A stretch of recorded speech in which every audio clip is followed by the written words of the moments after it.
שבת, פרק י' משנה ו'. משנה זו אינה עוסקת בהוצאה. This Mishnah is not going to deal with carrying stuff, אלא סודרה כאן אגב המשנה הקודמת. That it was put over here because of the previous Mishnah. What did we discuss in the previous Mishnah? משום המחלוקת בעניין מלאכה שאינה צריכה לגופה. Because we had a disagreement about a melacha that doesn't need for its body. If you remember, if you took the dead person out, you don't need the dead person out. Okay. You just don't need it to be in. So because of that, this Mishnah came out.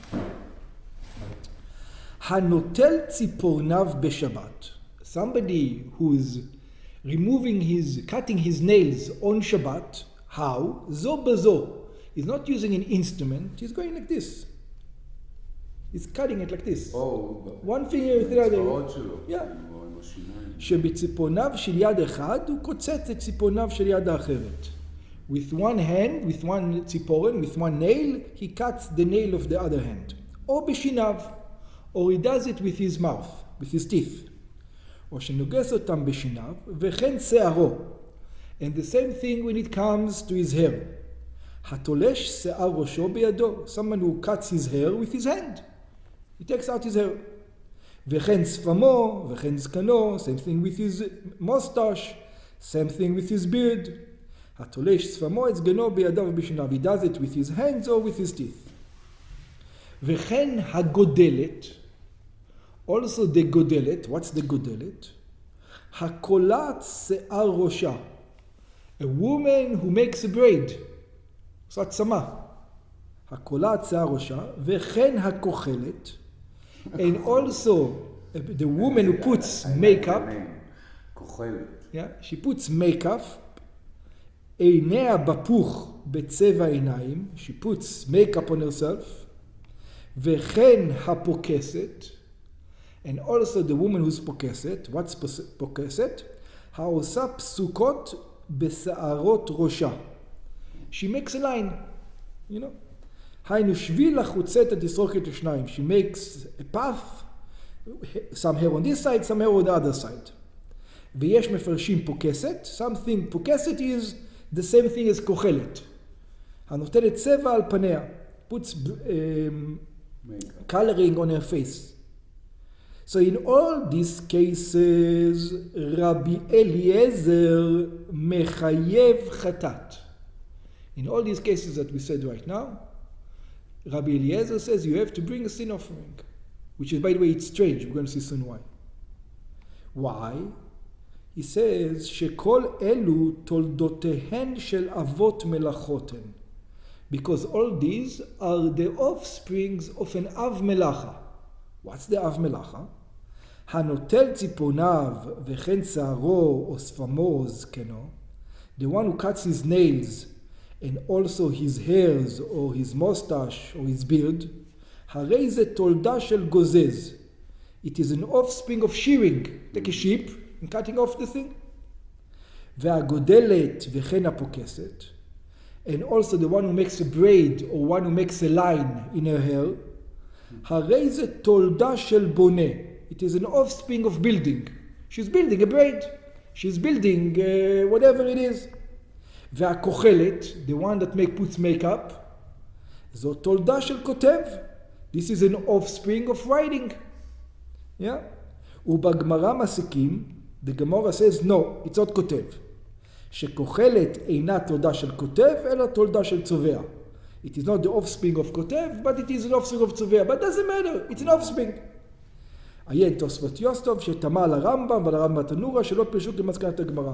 זה גם אני הייתי אומר, תולדה של מייקאפ, למה בונה? זה צובע. Yeah, but it's closer to צובע than בונה. Why? Because there's nothing new. You're just putting color on. You're not creating something new. בונה is you're making a new object. It wasn't there before. צובע, you take the object and you put color on it.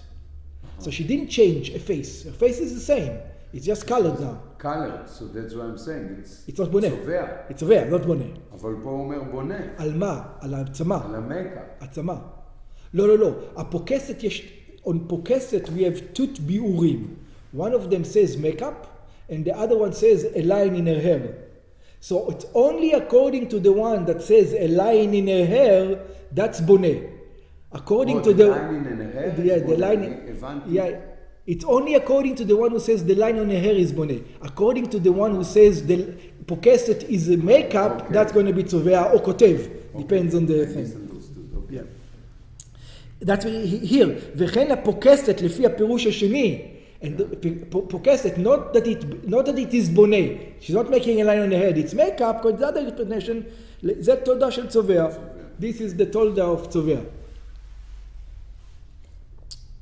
וחכמים אוסרים.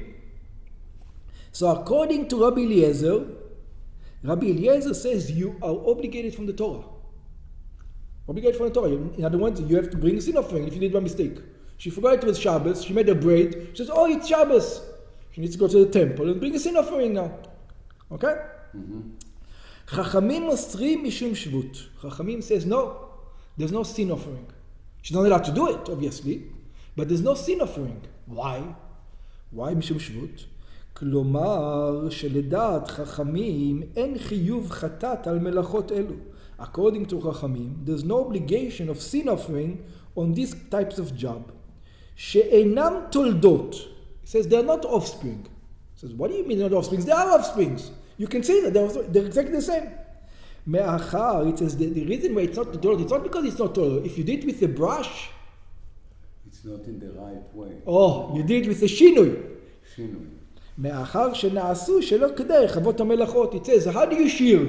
How do you shear a sheep? You use scissors.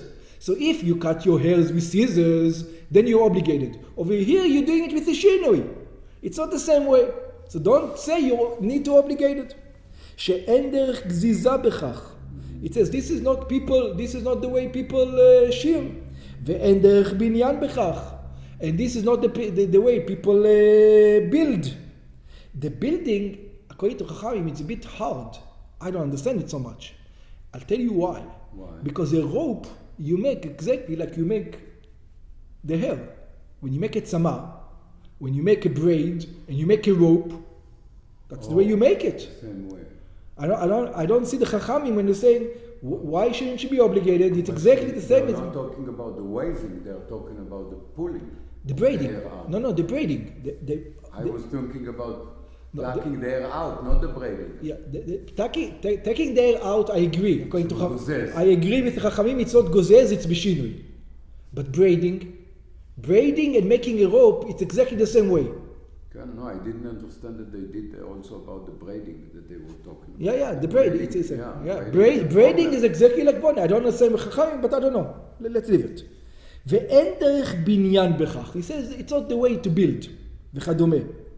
אבל אסור לעשותם בשבת מדברי סופרים משום שבות. But you're not allowed to do it on Shabbat from the words of the rabbis because of shvut. In other words, maybe nobody makes ropes out of hair. You can say, there's no such thing. People don't make ropes out of hair. Maybe you can say that. According to Chachamim. בגמרא אמרו, in the Gemara they said, שדווקא הנוטל ציפורניו או שערו בידיו פטור לחכמים. פטור לדעת חכמים. It's only if you do it in a shinui, then you're not obligated according to the sages. אבל הנותן ציפורניו או שערו בכלי, but if you do it with scissors, then obviously you are. אף חכמים מודים שחייב חטאת. Even the חכמים are saying that you are obligated sin offering. In other words, there is such a thing. In other words, it's not just in wool, it's also in hair. Chachamim admit it's also in hair, but you just did it in a different manner. וכתבו התוספות שסוברים כרבי יהודה. The Tosfot says that they are holding like Rabbi Yehuda, שמלאכה שאינה צריכה לגופה חייבים עליה. That even though you don't need it, over here, because if it's מלאכה שאינה צריכה לגופה, לא חייבים עליה, if you're not obligated, you don't need the nails, you just don't want it on your fingers. So then, according to that opinion, of course you're not obligated. We're talking only according to the opinion that says, even if you don't need it, you're still obligated. Even according to that, you're still obligated over here, because if you do it with a vessel, with a tziponai, with the scissors. Finished. That part. Next. התולש מעציץ נקוב בשבת. You have a pot, and the pot has a hole in it. The pot has mint in your kitchen. כן. Yeah, and it has a hole, and it's sitting on the floor. What do you mean a hole? The pot, it is going to be a difference if the pot, if the pot has a hole in the bottom, or the pot doesn't have a hole in the bottom. Because if it has a hole in the bottom, it's connected to the ground. But it's in your counter. No, let's say it's on earth. Oh. It's still considered to be connected to the ground. Considered as connected, But even though the shorish didn't go through. That's right. The fact that it can means that it's connected. So says, "Hatolesh me'atzitz nakuv," the one who takes out from a pot which has a hole in it on Shabbat, chayav chatat, he is obligated a sin offering. Shedino kemechubar lekarka, because we consider it like it is connected to the ground. Lofi sheyonek min hakarka neich hanekev, because he takes the moisture from the ground into the pot and then he drinks it, so it is connected to the ground. Yeah, there's moisture from the ground. The ground is a bit moisture. It goes a little bit into the pot. The plant takes from it. That's it. You're done. You can say this on two bits, but on a tree that sits 3 years out there in a pot, and you can say, he's 3 years old. 4 years old. It sits in a pot, but over there the roots have to go. No. That's what I remember we learned. If it just sits in a pot without the roots. If there's a hole, it's connected from the beginning. If there's no hole, you're right. Oh, really? I think that's the way we learned it. Okay. If I remember correctly also. I remember that the roots had to go through. No, I think that you're discussing how big the hole has to be. And we discussed the hole has to be as big as that the root has to go through. I think maybe that's what you're talking about. Okay. לפי שיונק מן הקרקע דרך הנקב, וילקח התולש ממנו כתולש צורך מן הקרקע. So therefore, if you take out from it, it is just like taking a plant from the ground, שהוא תולדה של קוצר. So what's the problem of that? This is an offspring of harvesting. ושאינו נקוב, what happens if it is not holed? There's no hole in the pot. אבל לא תולש מהציץ שאינו נקוב. Obviously, he's not allowed to do it. But he doesn't have to bring a sin offering, because that wasn't done in the Mishkan. פטור שאינו כמחובר לקרקע. Because it's not מחובר לקרקע. ורבי שמעון פותר בזה ובזה. Maybe you remember Rabbi Shimon. Both, yeah. Yeah, maybe that's why it's Rabbi Shimon there. I remember for Chumrah that you can. Now I know. Maybe it's Rabbi Shimon. Oh no, Rabbi Shimon is Kula. Kula. Yeah, Rabbi Shimon Kula. Rabbi Shimon פותר בזה ובזה. Rabbi Shimon says they're both okay. Are not okay. You both don't have to bring a sin offering. שאפילו הציץ נקוב אינו דין כמחובר לקרקע. That even if the ציץ is holed, we're not going to consider it like it is connected to the ground. ואין הלכה כרבי שמעון. But the halacha is not like Rabbi Shimon, which means that we are considering it מחובר לקרקע, and therefore you are obligated deoraita, and you need to bring a sin offering if it had a hole in it. So from here I can learn that in Tu B'Shvat, if I buy a plant that it's wherever it sits, and it has been there 3-4 years, then once I put it in the ground, I can eat the fruits. The question... You can learn this? Because it says, כאילו מחובר לקרקע. Let's take the example. There's a pot, and there's a hole in the pot. Yeah. So you put the tree in the pot, it grows for 3 years. At that moment, 4 years. Yeah, 4 years. It grew for 4 years, and then you say you want to eat the fruit. The question is going to be, are you going to take it any of the times and replant it somewhere else? Yeah, I want to replant it and then eat the fruits. I don't know what the replanting does. I don't remember. It's possible that if you replant it, you start all over again. I see. But I'm not sure, because I think what we said, as long as the gush, you remember, stays around him, maybe that has to do with it. There is something, I don't quite remember exactly the rules. But you can't learn this from here. I don't think so. Because I learned that it's connected. Yeah, I don't think you can learn it from here, because I don't remember what the ruling over there. But then you can learn that if it stayed there in the same place for 5 years, for sure you can read in a plant, you can eat it. That's for sure. Okay.